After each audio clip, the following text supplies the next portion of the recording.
Good afternoon, campers, and it is another time. It's time for another week of Sean's picks of the week, wherein I go over each of my picks of the day over the past week and share them with you in this cool little video format. Let me open up with how I wrote the introduction to this particular piece, so it kind of explains what's going on with this particular week. At the Dinah Jones Awards at a Gen Con a few years back, I ran into Lee Garvin for the first time in a long while. He was whining about gregarious as always and asking folks to sit down and play a game with him. I was glad to see him, enjoyed catching up, but I was at a party, the industry party anymore, and was in no headspace to sit and play a game. He was relaxed about it, smiled, wandered off to find anyone who would sit down and play his game with him. He eventually succeeded, and the folks that were playing with him really enjoyed themselves. He was giddy, of course, because that's all Lee ever wanted, to make and play games for and with people.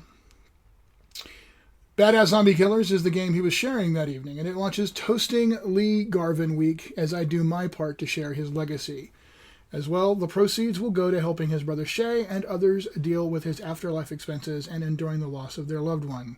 So in case you missed it, Lee Garvin, one of the designers, actually from my generation of designers coming in the late 80s, early 90s, unfortunately left on the next great adventure recently, and left behind a legacy of fun, funny, entertaining games. And, well, this is my way of celebrating him and sharing his legacy with you.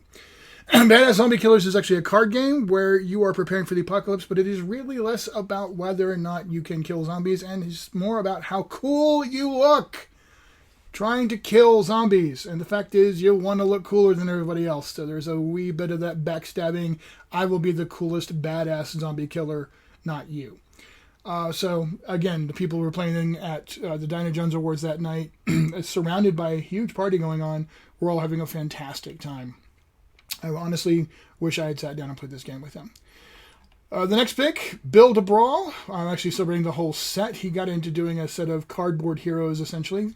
Print and play, where cool little cartoon images that you had the front and back, and you could print them out and then put them in little stands or fold them in the right way so they'd stand up. This is the Action Stereotypes set, but there was a whole crap ton of them, to include more and more chickens.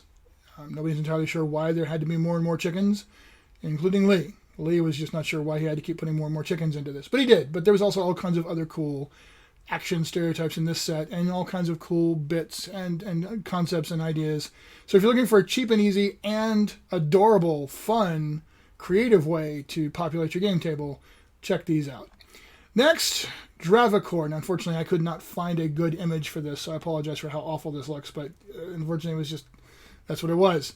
But Dravakor, this is the campaign primer with the whole tagline "Burn the world free." This was done for Pathfinder. There is a 5e conversion that was not quite completed, but I just spoke to the person who was doing it today, and they still really want to make it happen. So we're gonna try to work with Lee's brother Shay and see if we can't help facilitate getting that done. Dravakor is every heavy metal album cover featuring fire swords, dragons, and barbaric heroes rolled into this Pathfinder project. So that's pretty much it. It's heavy metal music inspired fantasy gaming. Next, a slightly more serious game, Control, but it has a really interesting premise. This is an RPG about conspiracy theories. The idea is each person is going through, and it's a role-playing game, right?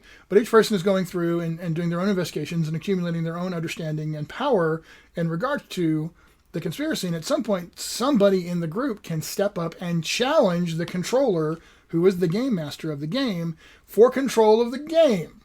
So I've never really seen that before. That's really kind of interesting because it brings the gameplay into the meta in a very interesting way.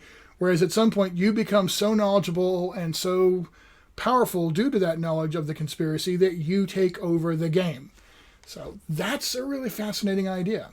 And then finally, the ultimate presentation of Lee's design and his humor gifts, Tales from the Floating Vagabond. Originally done as an Avalon Hill game, it was actually one of Avalon Hill's best RPG products in that field. This is the Cross Time Saloon people from everywhere and anywhere meet up, have a drink, beat the crap out of each other, and then occasionally get together to go on multi-genre, low-comedy adventures. Still one of the funniest role-playing game books you're ever going to read. There was a second edition in the works. I think there was even a Kickstarter for it. Unfortunately, Lee's health and his life caught up to him, and now, as I said, he's gone on to the next good adventure. We at Evil Beagle Games would love to work with him and whoever else to make sure that his legacy continues. So we're hoping to help make that happen. And it doesn't matter if I don't care if Evil Beagle publishes it. I just want to help it happen. So if somebody else is in the position to step up and do it and is ready to do it, we'll happily facilitate conversations and all of that kind of stuff, because this was a fun game, and it deserves a new life. And Lee's legacy certainly deserves to be continued, celebrated. So thank you, everyone. As always, when you click on the links, there's the whole affiliate thing. However, in this case, you're also making sure that you put a good deal of money into the account that will be transferred to Shay Garvin, his brother, and his family, to help offset all of the expenses involved in his passing and his funeral. As always, folks, and especially in light of this one, game on.